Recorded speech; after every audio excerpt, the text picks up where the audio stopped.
Well, it's a pleasure to welcome McFeely Jackson Goodman of University of California in Berkeley, speaking on curvature operators, Laplacians, and rational Cobordism. Great. Thanks so much, Carolyn. I really appreciate the invitation to speak in this very excellent seminar, which I've enjoyed at various times in the last couple of years. Right, so today I'm going to talk about everything I'm talking about is joint work with Renato Bettiol at CUNY, and this is very new work. It should hopefully be on the archive in the next couple of days, is the plan. So fresh off the press. Yeah, so the title has various things in it, curvature operators, Laplacians, and rational Cobordism, and I'll try to explain throughout the talk what I mean, how I'm touching on all of these and how they're connected. So the rough story before I get into even the table of contents is I'm going to discuss curvature operators of Riemannian manifolds, use them to define some curvature conditions, and the positivity of these curvature conditions is going to have topological implications, namely a vanishing theorem, which tells us something about the rational Cobordism type of the manifold admitting such a positive curvature condition.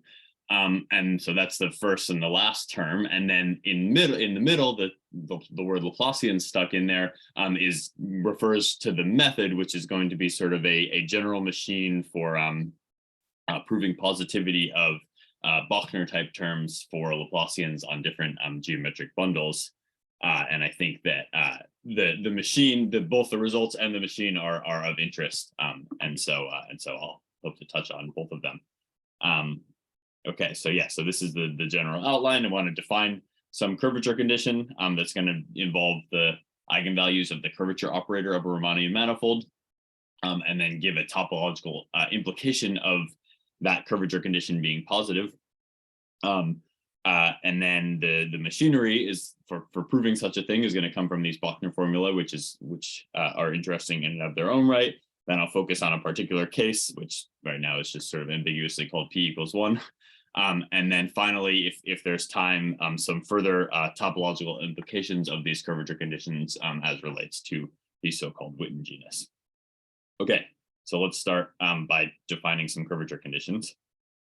Please feel free to stop with questions at any time. So everything that I will talk about today will be a closed Riemannian manifold, and in fact, everything will even be oriented if you so choose. And on such a manifold, the object of interest, we have a Riemannian metric, and the object that we're going to be using primarily will be the curvature operator, which is of course just one of various ways to package all of the information in the standard, Riemann curvature tensor. And the way that it's packaged here is as a symmetric operator from wedge 2 of the tangent space to wedge 2 of the tangent space. And the formula for that, to sort of set conventions, is that this operator takes a 2-vector xy to something r of x wedge y. And then if I take the inner product with c wedge y, I'm going to get minus, depending on your convention, the standard sort of Riemann curvature tensor term with x, y, z, and w. And again, just to make the choice of convention very clear, the signs and conventions here have been chosen such that if I'm looking at the round sphere of radius 1, then the curvature operator is just the identity on 2 vectors. So it takes each 2-vector to itself. Okay, so again, this is a symmetric operator on wedge 2. And so it has a spectrum, a real spectrum. And for the remainder of the talk, for any curvature operator that's in play, we're going to be looking at its eigenvalues, and we're going to be labeling them and putting them in order. So from nu 1 to nu of n choose 2, n choose 2 being the dimension of the space, of course, wedge 2 of this Tm of this n manifold. So what's what do we know about this object, this curvature operator, or in particular, what do we know about its eigenvalues in this way? And really, it packages the same information as the curvature tensor.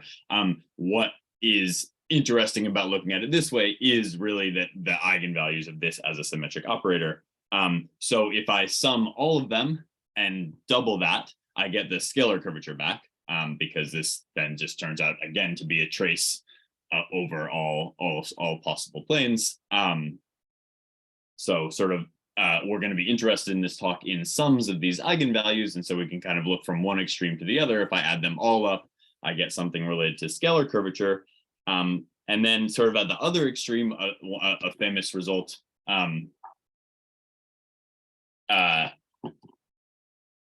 due to Bowman-Wilking, right, is that if I look at the sort of lowest of these eigenvalues, for instance, if I take two of them, just the sum of the first two, if those are positive, that's a very strong condition. And in fact, it tells us that the metric is going to Ricci flow to the round metric. And so in particular, the manifold that we started with was a sphere, homeomorphic to a smear, diffeomorphic in fact.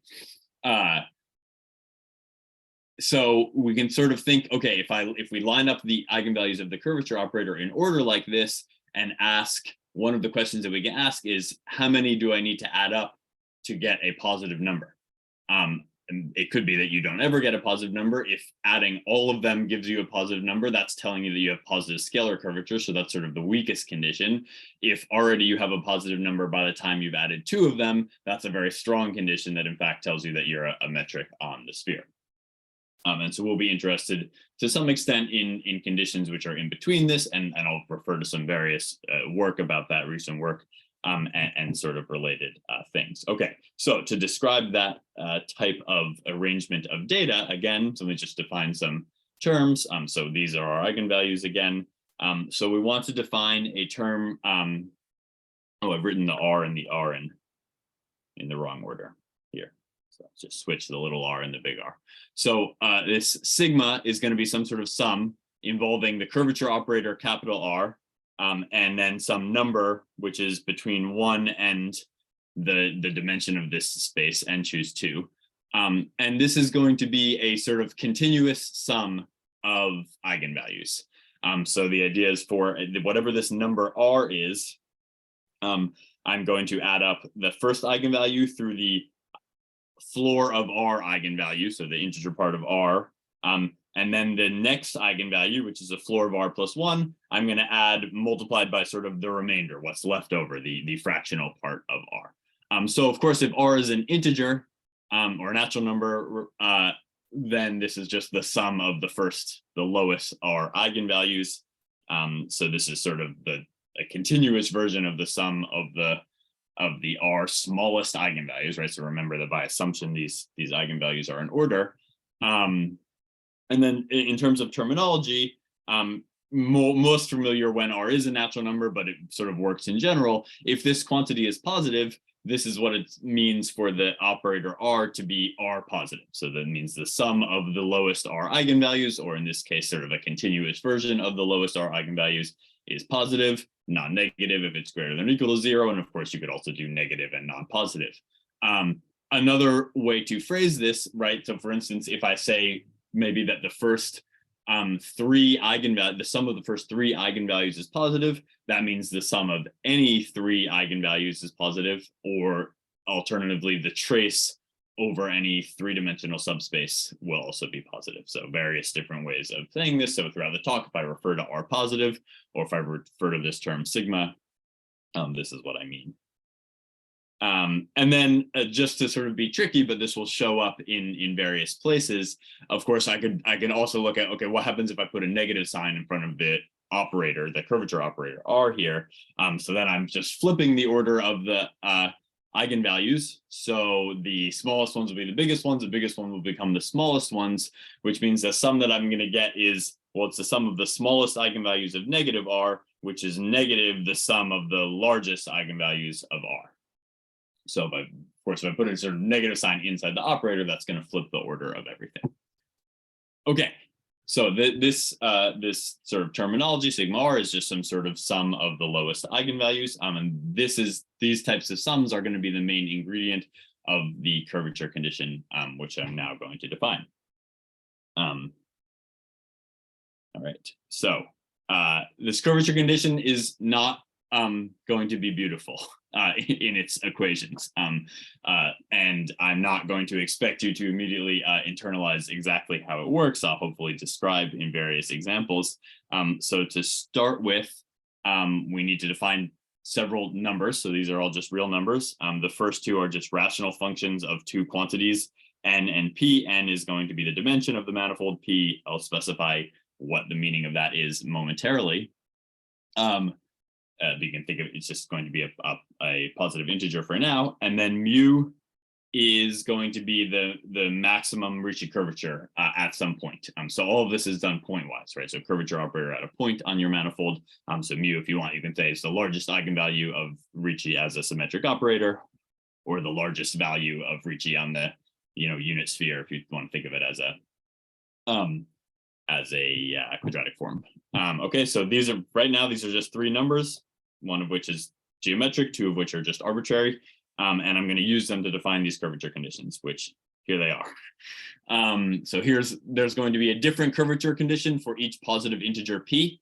And each of these curvature, by curvature condition, what do I mean? Right now, this is just a number. So you give me a curvature operator r, and this Cp of r is a function of r, which spits out a real number.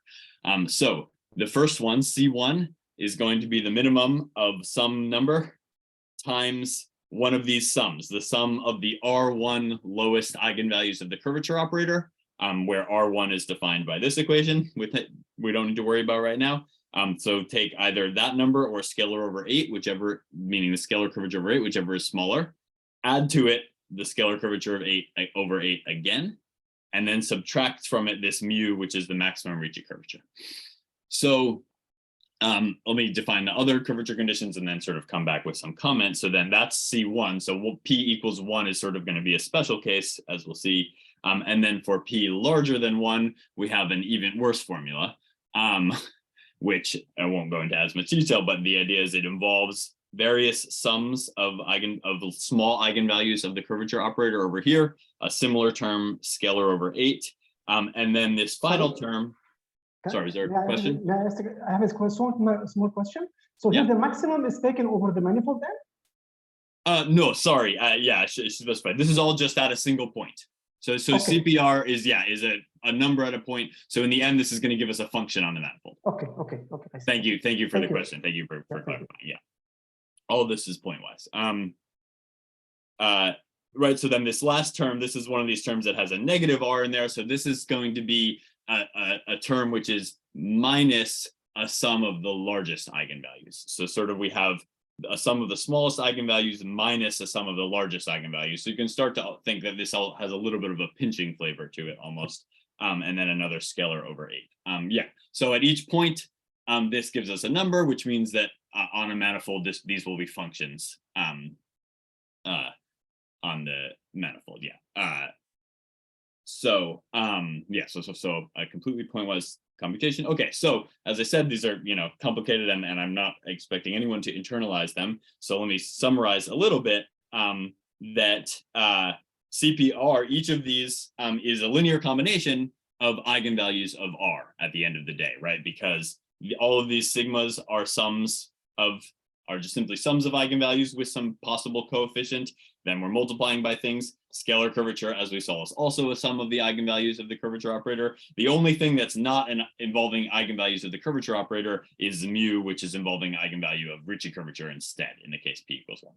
So sort of one slightly different term. And when I say linear combination, I mean that in the most general sense, because as we see here, some of the coefficients are going to be negative, right? So it's not a positive linear combination of eigenvalues. We have negative on this Ricci eigenvalue, and we have here negative coefficients. So some positive coefficients on lower eigenvalues, some negative coefficients on larger eigenvalues. If you want to do sort of a sanity check to sort of think of this as a positivity, you can notice that the coefficients on the smaller eigenvalues are larger than the coefficients on the negative larger eigenvalues. So we do have some sort of balancing here. We might expect that this thing might actually be positive for some manifolds with, vaguely speaking, positive curvature. And I will actually demonstrate that. Okay, so what? So I can write down lots of different ways of combining the eigenvalues of the curvature operator, and then that's going to give you a function on your manifold. So here's the theorem to justify the existence of these curvature conditions. And this is sort of the main result of this work is if I take Mn to be a closed Riemannian spin manifold of dimension at least 8 with curvature operator R, and I take one of these conditions, Cp, for some positive integer p, and I'm saying that the function Cpr, so now this is a function on our manifold, is positive everywhere. So what is P? So I finally need to justify what P is.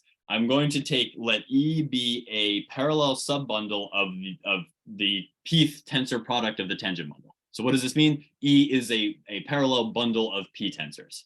So you can think of, for examples of E, you can think of sort of the natural bundles. It could be all P tensors, it could be symmetric P tensors or anti-symmetric P tensors, or some symmetry level in between symmetric and anti-symmetric P tensors.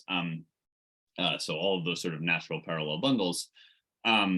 Then given E, where P is sort of the degree of the tensors, if you want, and Cp of R greater than 0, then a certain topological quantity is going to vanish. The evaluation of a certain cohomology class on the fundamental class is going to vanish. So this is a topological implication of this curvature condition being positive.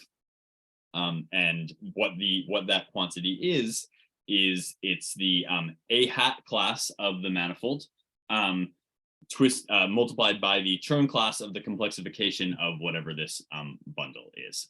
So some characteristic class, depending on how familiar you are with terms of these sorts, that has a sort of very specific interpretation, because by the Atiyah-Singer index theorem, this is going to be equal to the index of some twisted Dirac operator. And that's where the vanishing is going to come from. So let me give some details about this formula.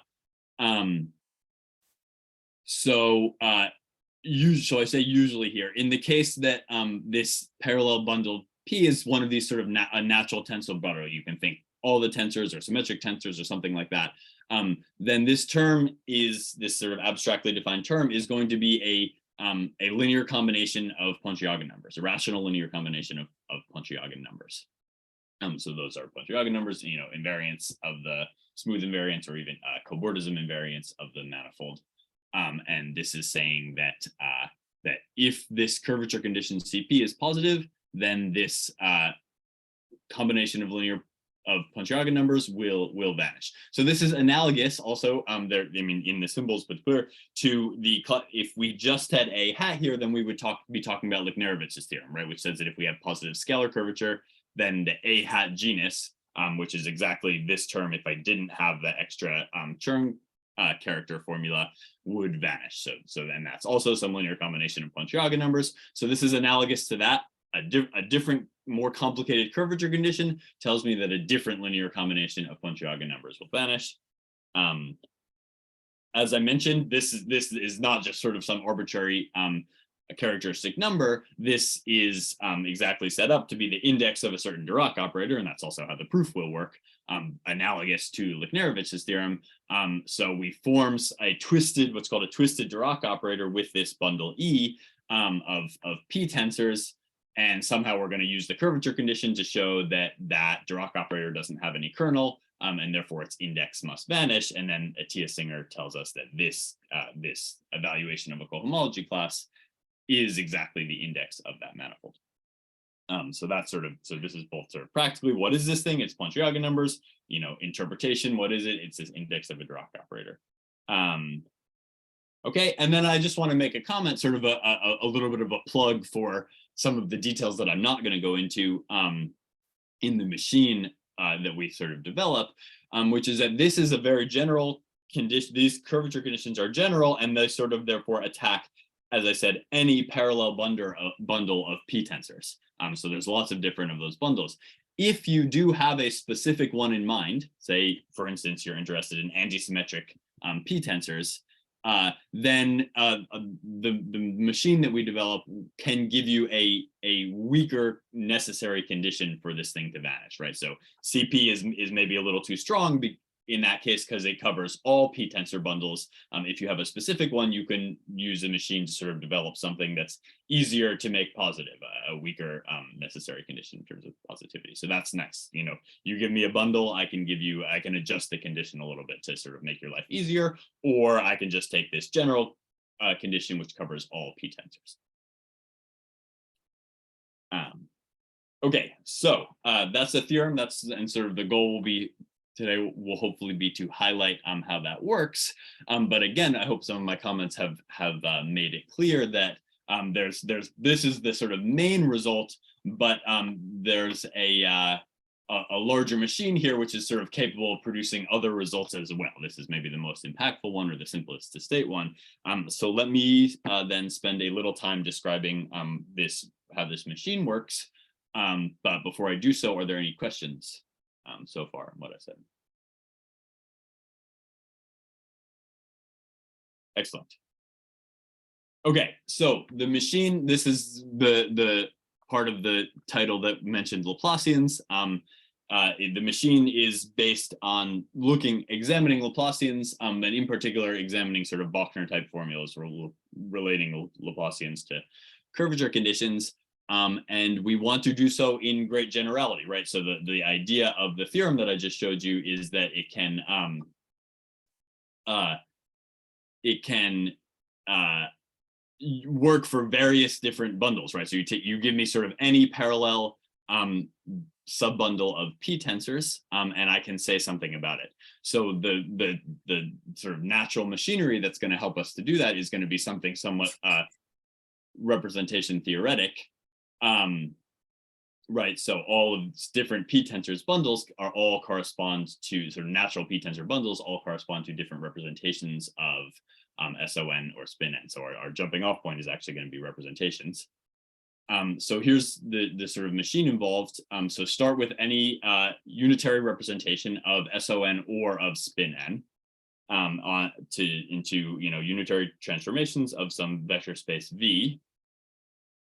And then I want to take the frame bundle of the manifold, and I'm going to be after this point a little vague and imprecise. And so if the manifold is just orientable, then that frame bundle will be an SON bundle. And if the manifold is a spin manifold, which was in our assumptions for a theorem and is going to come into play, of course, to use Dirac operators, then by the frame bundle, I really mean the lift of the frame bundle to the spin structure. So that's a principal spin bundle. And then, of course, this corresponds to whether your representation is an SON or a spin n representation. So given these objects, frame bundle and representation, we have a natural operation, which is to produce an associated bundle. That's the frame bundle and then multiply by the vector space and mod out by the representation. So to each representation of SON or spin n, we get a vector bundle over our manifold. And then that vector bundle automatically is induced with a natural connection that's induced by the Levi-Civita connection. So the principal connection on the frame bundle gets pushed through the representation and gives, the derivative of the representation gives a connection on this bundle. So these are sort of geometric bundles. They all have connections that are somehow encoding information about the original metric and the original Levi-Civita connection on the manifold. Okay, and so then notation-wise, right? So the connection will be defined, as I said, and curvature and things will be defined in terms of the derivative of the representation, the linearization of the representation. So that's just going to be a map from the Lie algebra SON in either of these cases to antisymmetric endomorphisms of this vector space V. And then, of course, we're going to remember that the Lie algebra of SON can be identified with two vectors, with wedge 2 of Rn. As we will use. Okay, so this is our setup to start talking about sort of curvature terms. So what are these curvature terms? So this is an abstract construction, which you can find described in Bess's book on Einstein manifolds. There's also a really nice paper of Hitchin that sort of lays these things out in full generality. the idea is given a curvature operator and a representation of the frame bundle like this, or in this case, just a representation of SON or spin n, we can form an endomorphism, so linear, pointwise linear endomorphism of this vector bundle, which is going to be called kr pi. So again, depends on the curvature operator and the representation. It's an endomorphism of this bundle. So we take R as a curvature operator, but pointwise, that's a symmetric endomorphism of wedge 2 Rn. And alpha I is going to be any orthonormal basis of wedge 2 Rn. So again, this is all pointwise. Then again, d pi goes from wedge 2 into endomorphisms of our vector space V, which pointwise is our vector bundle E pi. And we formed a sort of Bochner type curvature term by composing d pi of each element of the basis with d pi of each element of the basis acted on by the curvature operator. And then there's a negative sign for sort of standard convention, and then sum those things up. So I'm not going to go into too much detail about where this formula is coming from or what it means. We'll see that in various cases, this works out to sort of familiar things. So let's see instead, and also that it's just defined very concretely and any representation. So let's see what role it plays. So the role it plays is as I could say lots of names, Bochner, Lichnerowitz, Weizenbach type term in a Laplacian.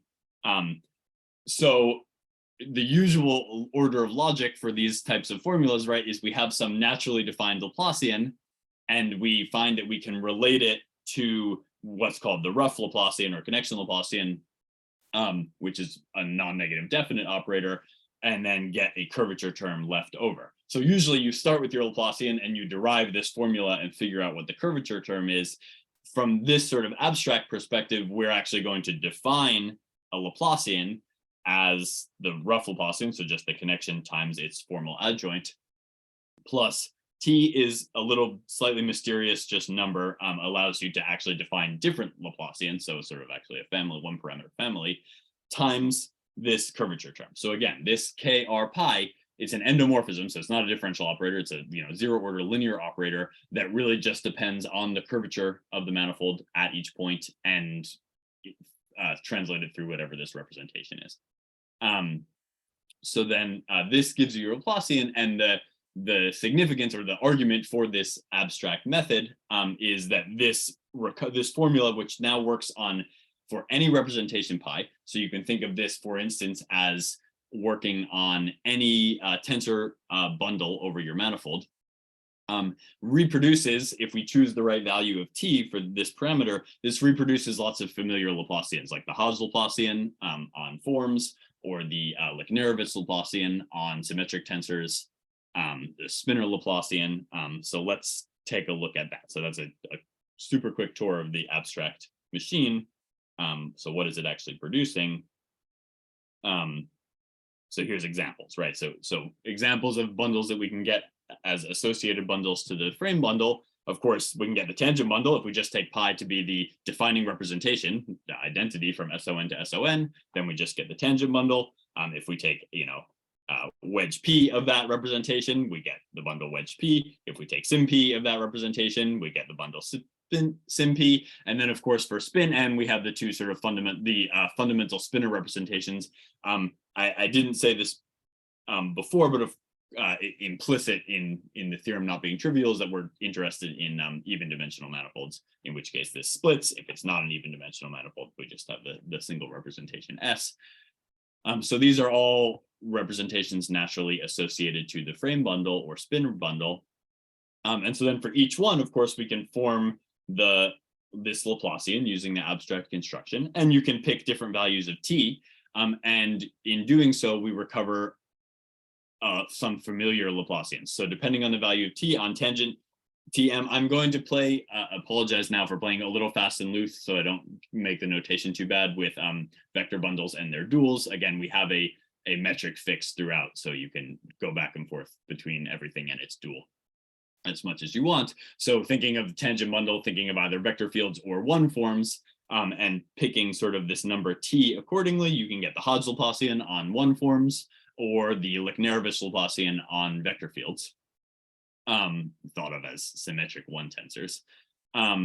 On wedge P, again, passing to the dual, if you take t equals 2, you can recover the Hodge-Laplacian. When you do recover the Hodge-Laplacian, on sim P with t equals -2, you recover the Lichnerowicz-Laplacian. And on the spinor bundle, formed using the spinor representation, again with t equals 2, we recovered the spinor Laplacian. Okay, so then the question is, so if we recover the Laplacian, then what is the meaning of these curvature terms? So again, just like go back a slide, right? So we're going to have that whatever Laplacian we get is this rough Laplacian, which is non-negative, plus some curvature term. So for the tangent bundle, this curvature term, kr pi, you go through this abstract process and you get exactly the Ricci curvature. And this then makes sense because we know that the sort of original Bochner type theorems are exactly on the tangent bundle, telling us, for instance, that if we have positive Ricci curvature, then we have no harmonic one forms. And if we have negative Ricci curvature, then we have no killing vector fields, which is a harmonic vector field with respect to the Lichnerowicz-Laplacian. So sort of both of those theorems, both of the formulas that are in those theorems are encoded in this abstract process because you get the Ricci curvature out of this term. Let me skip to the bottom. Familiar in the spinor case, the Laplacian that you get is the spinor Laplacian or Dirac Laplacian. It's the square of the Dirac operator. And the curvature term that you get is scalar curvature over 8. And then for reasons that I'll mention a little bit later, but won't go into in too much detail, the constant is t equals 2. And so when you multiply that scalar over 8 times 2, you get the very familiar scalar over 4 term from the Lichnerowicz formula used to prove Lichnerowicz's theorem. So what about these other cases where I just have ... dots? So if you form the Hodge-Laplacian or Lichnerowicz-Laplacian, you get a curvature term kr wedge p or kr sim p. There are formulas for these, and they're quite interesting. The ones for wedge p are by Labi, and the ones by sim p come from various sources, including from Renato and Ricardo Mendez. I'm not going to write them out here because we're not going to use them, and because this talk already has enough sort of long, complicated formulas. But so let me just say there are formulas in terms of the curvature operator for those particular terms. But in general, for other representations, it's hard to come up with a formula. And for these representations, even the formulas are somewhat complicated. So here is our main theorem in terms of our methods. So our main piece of machinery developed in this paper is the following lower bound for kr pi for any representation. So whether or not you have a formula for it. Okay, so let me state the theorem. So we're going to start with pi being an irreducible unitary representation of either SON or spin n. And then the idea is our lower bound. We want our lower bound to come really be a sort of representation theoretic term. It should just depend on the representation. And then of course the curvature operator. So we're taking this irreducible unitary representation and we're looking at the highest weight lambda. I mean, specifically, imagine everything has been complexified, and so we actually have a highest weight lambda. So that's one invariant of a representation. And then based on that lambda, there is for an irreducible representation, we have a single Casimir eigenvalue. So the Casimir is a multiple of the identity, without getting into the basic representation theory of that. This is some number. So we are then going to take any curvature operator at a point. So again, this theorem, I should have said this at the beginning. This theorem is completely algebraic, right? So this is at a point some estimate for this term. And we're going to define a number, just a real number, which is the absolute value of this Casimir operator divided by the square norm of the weight. So R is, if you want, some invariant of the representation of SON and spin n. And what we prove is that this sort of abstract curvature term, kr pi, is bounded below by this quantity lambda squared, and the sum of the first r eigenvalues of the curvature operator, so this is a number, times the identity. So the smallest eigenvalue of this curvature term will be greater than or equal to the weight, highest weight squared, or square norm of the highest weight times the sum continuously of the first R eigenvalues of the curvature operator. So this gives a lower bound. One nice thing to check, sort of leave it as an exercise, is that, so in the cases where we do know the answer, right, Ricci or scalar over 8, that this is in fact a lower bound for Ricci and for scalar over 8, and everything works out nicely. But now in general, you give me a representation. I may not have a formula for this, but I can at least get a lower bound on the lowest eigenvalue in terms of a sum of eigenvalues for the curvature operator and some quantities that are based purely on the representation. So I haven't said anything about Dirac operators yet, and I'll get there in a minute. The story there is a little bit different. But in the meanwhile, this is a really nice machine in and of itself. So let me comment on that and get back to some implications of the theorem too.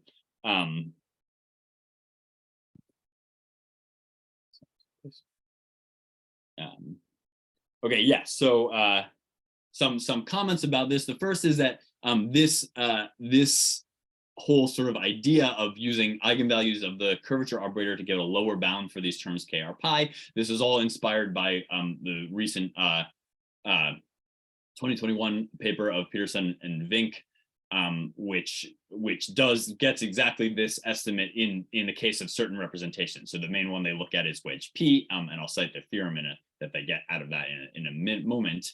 They also look at sim2, and they also look at unitary representations, and they get exactly estimates of these kinds. So the main work that Renato and I did was to package all of their different estimates into sort of a single situation, a single machine that works for any representation. And so some other things to note, right? So I have, of course, assumed here that this was an irreducible representation, but the reason that this theorem then works for anything is that these terms kr pi, the nice natural algebraic terms, they split over sums of representations. So you can split your representation into a sum of irreducibles, and you'll get a kr pi term for each irreducible, and then you can use this theorem to get a lower bound on the eigenvalue of those. And then the other thing to say is that the full theorem in the paper is actually works for any compact subgroup of SON as well. So for instance, if you have restricted holonomy of some sort, Kähler manifold or special holonomy or something like that, then you can use representations of that group instead, and you'll get different, more precise, often more useful estimates in those particular cases. So it's a very general machine that sort of reproduces all of these results. Okay, so as an example, this result sort of reproduces this great result of Peterson and Wink. So let me say what that is. So this, if we take an oriented Riemannian manifold, so this result, and I want to make this totally clear, is not involve Dirac operators. It's free from the spinor condition at all. So this is just a general Bochner technique result. So if the curvature operator is R positive, where R is somewhere between half the dimension and the dimension of the manifold, then you get vanishing of Betty numbers by Poincare duality. The rth Betty number and the n minus r Betty number will both vanish. And this comes, we've repackaged the information, but it comes exactly from this theorem. So the idea is you take, as your representation, you take wedge R, you compute this quantity for wedge R, so a nice exercise in very basic SON representation theory, and you actually get R back as the answer, so reusing the term R there, and that tells you that if your manifold is R positive, which exactly means that this quantity is positive, then the curvature term in just the Hodge Laplacian that is positive, and therefore there are no harmonic R forms. So that sort of comes out of this formulation. And so in particular, it tells you about the topology. So sort of we were inspired by this. Okay, so R positivity of the curvature operator gives you some vanishing Betty numbers. It tells you something about the topology. So one comment is that our machine sort of gives you a way to generalize results like this. Another comment is that the first theorem, which I showed you, which I still need to connect to the machine, we'll do so soon, gives us a way to actually extend this result a little bit. If, in particular, if R is all the way down to roughly half the dimension, depending on even or odd dimension, this is sort of the strongest condition, right? Because if I'm saying that the curvature operators are positive and I make R smaller, that's saying I need sort of fewer smaller eigenvalues to get to a positive number. So that's a very stronger condition. That means in particular that it's R positive also for all the numbers between half the dimension and n, which would tell you that all of these high Betty numbers vanish and all of the low Betty number vanishes, since in fact all the middle Betty numbers between B0 and Bn vanish. So if you're the sloganization of this theorem is if you are R positive, where R is about half the dimension, then M is a rational homology sphere. So this follows from Peterson and Wink. So all the middle Betty numbers vanish. So we can weaken this a little bit and get a weaker result, therefore. Oh, sorry, I'm out of order. So let me just comment a little bit on what else our machine can do. Reproducing another result from the same Peterson and Wink paper, if you take your representation instead to be wedge2 sim2, so this gives you the tensor bundle that curvature operators live in, then you can say that for some R positivity, a harmonic curvature operator, which an example of harmonic curvature operator is an Einstein metric, will actually have constant curvature. So this is a Tachibana type result. And then another implication of our machine on the negative end is that if your curvature operator is R negative for the correct value of R, which I haven't stated here, then you can claim that there are no non-trivial conformal killing tensors, which are harmonic tensors with respect to the Lichnerowicz Laplacian on sim P. So this is just a very quick tour of the types of results that you can get out of this machine. So now coming back to this sort of topological question, here is a corollary of our theorem, which says that if you have a spin manifold with two conditions,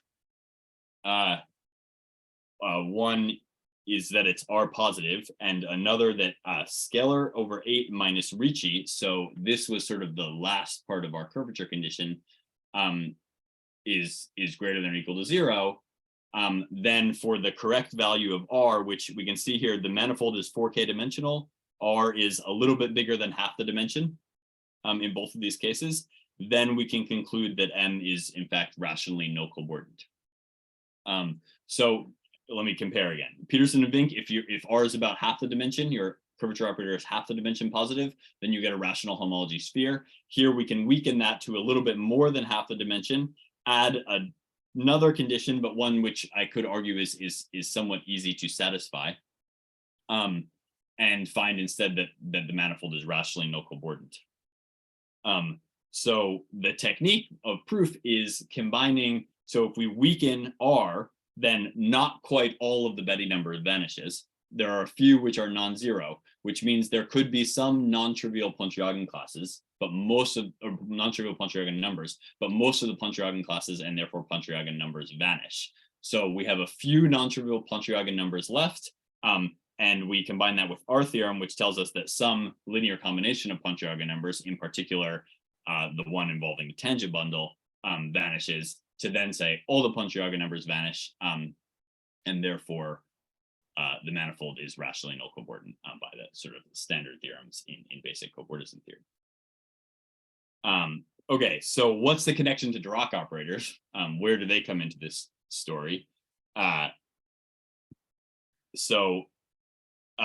I have one of these bundles E pi, which is associated by representation pi to the frame bundle, the story before was about a Laplacian just on E pi. What I now want to look at is if I take the spinor bundle on a spin manifold, tensored with this bundle E pi, I can form what's called a twisted Dirac operator, using this connection on spinors and the natural connection on E pi, put them together into a Dirac operator, which acts on the space. And the key thing that we showed is that the square of the Dirac operator should act in some way like a Laplacian, but it doesn't exactly fit into the paradigm of these other Laplacians. However, we can still write it in terms of these operators k, r, pi for different representations. So this is sort of the key formula to use our results to attack Dirac operators, is that d pi squared is again this rough Laplacian, which will be non-negative. And then we have three essentially of these kr pi terms. The first one is for the full tensor product of the spinor representation and whatever our maybe p tensor representation pi is. The next is scalar over 8, which was this term kr for just the spinor representation. And then we end up actually subtracting the identity tensor kr of whatever the twisting representation pi is. So somehow we have a balancing between these different kr representation terms, and this is all then acting on spinors tensor, whatever our bundle is. And then if you can show that this whole term is positive, then we find that the Dirac operator is positive definite on L2, for instance, and therefore has no kernel. If it has no kernel, then this index, which is given by the Atiyah-Singer index theorem, which is the dimension of the kernel on the positive part, the kernel on the negative part, will turn out to vanish. Okay, and so I just will sort of flash this slide again without going into details. That's this picture at least tells us where these crazy curvature terms that I started the talk with come from. The idea is this term I'm going to estimate using our machine in terms of the small eigenvalues of the curvature operator. This term I'm just going to leave alone. And this term, well, I can actually stick the negative sign in there. And then I can estimate this in terms of minus the large eigenvalues of the curvature operator. So that's where this term comes from, something about small eigenvalues. And there's a lot of representation care involved in that. Something subtracted with large eigenvalues and scalar over 8 in the middle. And then the difference for C1 is just that I know a little bit more about the specific representations, right? So if P is equal to 1, then I can consider that I'm dealing with, for instance, the tangent bundle itself. And in that case, this term just becomes the Ricci curvature, and this term I can sort of attack a little bit more directly. And so I get a slightly more specific term involving the Ricci curvature. So let me finish up by describing that case P equals 1 in a little bit more detail. So there's some computations, of where that comes from. I'll skip those for now. So in a particular dimension, let's focus on dimension n equals 8. This term C1, I can just write it out. It simplifies a little bit nicely. It's the minimum of the scalar curvature divided by 8 and 3 times the sum of the 5 smallest eigenvalues of the curvature operator plus scalar over 8 minus mu, which was the maximum eigenvalue of the Ricci operator. So I can actually group these terms and sort of attack them separately to try to make this thing positive. And in dimension 8, well, scalar over 8 is, if you want, the average Ricci curvature in dimension 8, and mu is the highest Ricci curvature. So if this term is going to be greater than or equal to 0, that means that the Ricci curvature is a multiple of the identity. And so this separation of terms here is equivalent to the metric being Einstein. And then if I just want to make this term then positive, that's the same as just saying the curvature operator is 5 positive. That's what this term means, which of course implies a positive scalar curvature. The sum of the lowest 5 is positive. Then if I add some more, I'm still going to be positive. So I can, for instance, if I demand that I have an Einstein manifold which is 5 positive, then I get that this curvature operator is positive. So I go through the calculations of what this term actually is and something about the Cobordism group, which I won't go into detail now. By the Lichnerowitz theorem, A hat is going to vanish, and by our theorem, A hat twisted with the tangent bundle is then going to vanish. And that turns out to be enough to actually conclude that the manifold is null cobordant. So a closed spin Einstein 8 manifold with 5 positive curvature operator is null cobordant. And so in particular, so this is sort of a corollary of our theorem. So in particular, HP2 has non-zero signature, so it's not null cobordant, so it does not admit Einstein metric, which is this positive. If you look at the standard Einstein metric on HP2, you'll find that it's got tons of zeros. It has a very large kernel in its curvature operator because it's a symmetric space. In fact, there are 18 zeros, so it would be 19 positive, but not 5 positive. Okay, and so then let me just put up a slide to sort of end on various more examples. The slide that I want to end on is some justification. Everything I've talked about is saying that an obstruction to the existence of these positive curvature conditions. And what I want to say is in this case, P equals 1, so the case where you're twisting with the tangent bundle, there are actually lots and lots of manifolds which do admit this curvature condition. And in fact, using surgery stability type results, we can show that for dimension greater than or equal to 10, every oriented Cobordism class is represented by some possibly non-spin manifold that has this curvature condition.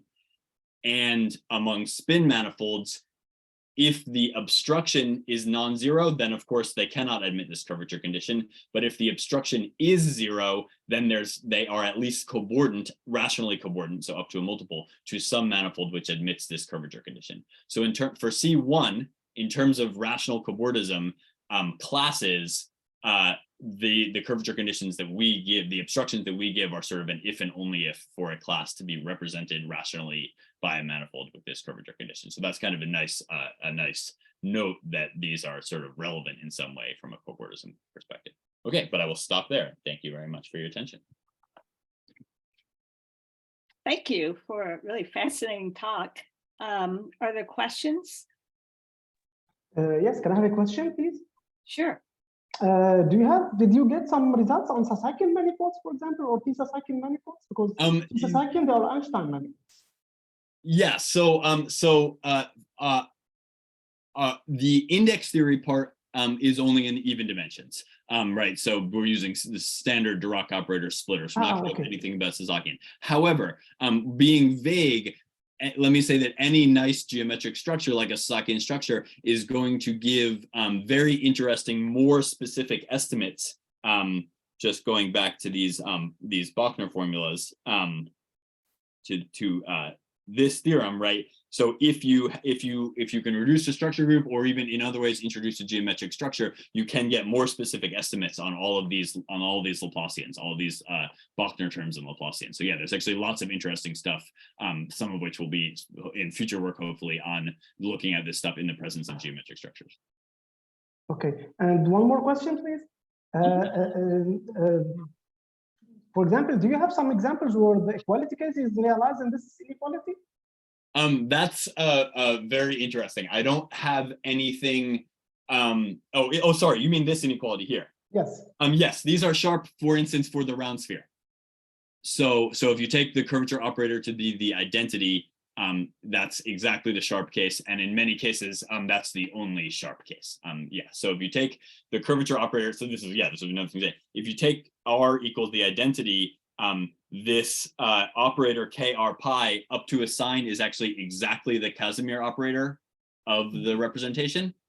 Okay. And then if you imagine that all of the eigenvalues of R are just 1, then the sum of the first R eigenvalues is exactly R.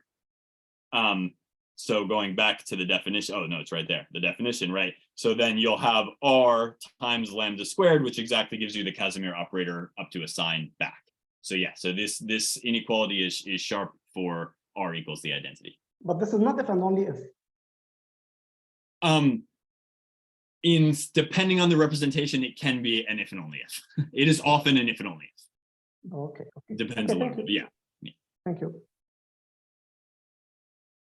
Are there other questions? Maybe connected to that question, if there's a representation where you have the if and only if, it would be interesting to kind of get somehow an estimate on the amount of the strict inequality, like getting in like some quantity, including like the difference of the largest and the lowest. The difference. Yeah, I very much agree. This is something that I've been thinking about, is sort of somehow the difference is going to estimate it's going to estimate being further from the identity. It's going to estimate the difference in the eigenvalues, right? So how much they change to some extent, right? So if all the eigenvalues are the same, you get equality. So the difference would be exactly some sort of pinching quantity between, the ratio of the highest and lowest eigenvalue, or something like the difference divided by the average, or something like that. Yeah, I agree. This would be a very interesting quantity to explore. And maybe another comment. I mean, there might be, in general deal with some operators where with Laplacian plus like a Curvature term that you can treat with your methods. It might be that in some cases you know that there's no parallel section, for instance, or you kind of expect there not to have a parallel section. Then you could somehow kind of treat the connection Laplacian part of that operator and try to find a better formula, better Bochner formula for that on it to get some like additional part in the curvature. Is there a way to deal with this also by these methods, you think? Let me see if I understand your question. So in general, right, if we can show that this thing is, for instance, positive, then we know that there's no parallel section, since this thing is also positive definite. Are you saying if we assume that there's no parallel section? Yeah, kind of. If you I mean, in some cases, I mean, I think of some operator, like for instance, the linear Laplacian I was working off on. It's like sometimes you kind of, let's say you could say you try to write a connection Laplacian somehow as something else, like not a positive operator or non-negative definite operator plus a curvature term. Yes. Yeah, okay, I think I see your question, and that's actually exactly what happens in this story about the Laplacian and conformal tensors. Is actually the logic of this one works a little different. You decompose exactly the connection Laplacian into different pieces, and assuming you have a conformal killing tensor, then you know that one of these pieces vanishes. And the sort of difference that's left is exactly the curvature term, which you can then say is positive, using the fact that your curvature operator is negative, but that the constant t was also taken negative. So that argument exactly uses a further decomposition of the Lichnerowitz terms. And so the result then is that if you have a certain negativity of your curvature operator, which I said this result, Heil, Moriano, and Semmelmann, which uses negative sectional curvature instead of sort of negativity of the curvature operator in this way. But you can use then negativity of the curvature operator to also say that that there's no sections satisfying these particular set of equations. Okay, thank you. Yeah, thank you. Any other questions?